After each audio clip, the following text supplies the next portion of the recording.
गना आना बैठ न बताबै छियो। ठीक छै बता। माँ गायत्री रिकॉर्डिंग स्टूडियो। माई के हम बियाह करबो, वो छौड़ी से बियाह करबो। जगरा से रे माई के हम बियाह करबो, वो छौड़ी से बियाह करबो। बाबू से कही के बात पटा ले, नहीं त न कहियो हम मरबो। माई के हम बियाह करबो, वो छौड़ी से बियाह करबो। माई के हम बियाह करबो, वो छौड़ी से बियाह करबो। कान खोल के सुन ले। डीजे डीजे डीजे आलम प्रेमी आलम प्रेमी आलम प्रेमी बसवारा बसवारा बसवारा बसवारा बसवारा बसवारा। हमारा पसंद के छैटी लड़की, हम चियौकारी छै गोरकी। हमारा पसंद के छैटी लड़की, हम चियौकारी छै गोरकी। माई के हम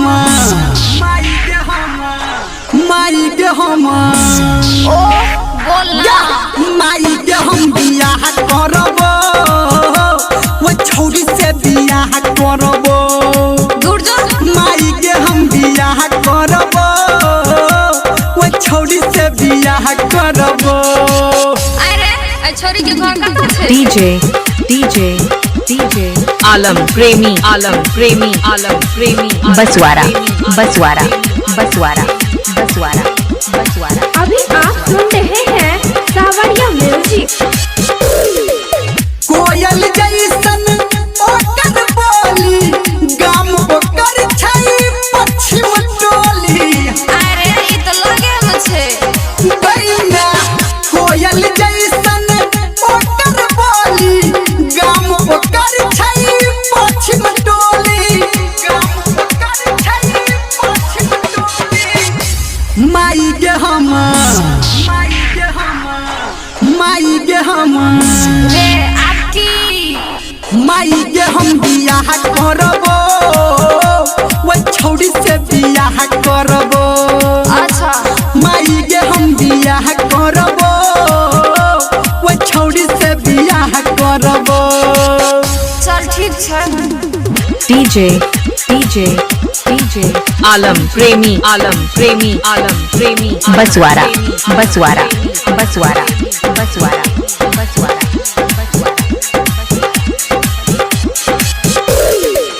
धर्मेंद्र मीरा मलिया कहतौ, गौतम संजय मामा अगुआ रहतौ।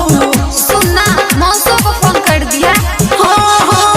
धर्मेंद्र मीरा मलिया कहतौ, गौतम संजय मामा अगुआ रहतौ।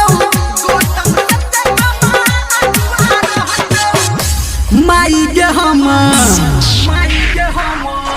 माई के हम अरे बुझलियो ना बियाह करबे। माई के हम बियाह करबो, वो छौड़ी से बियाह करबो। ओहो माई के हम बियाह करबो, वो छौड़ी से बियाह करबो। बाबू से कही के बात पटा ले, नहीं त न कहियो हम मरबो। माई के हम बियाह करबो, वो छौड़ी से बियाह करबो। डीजे डीजे बुझला के ना? आलम प्रेमी आलम प्रेमी आलम प्रेमी बसवारा बसवारा बसवारा बसवारा बसवारा बसवारा बसवारा बसवारा बसवारा बसवारा बसवारा बसवारा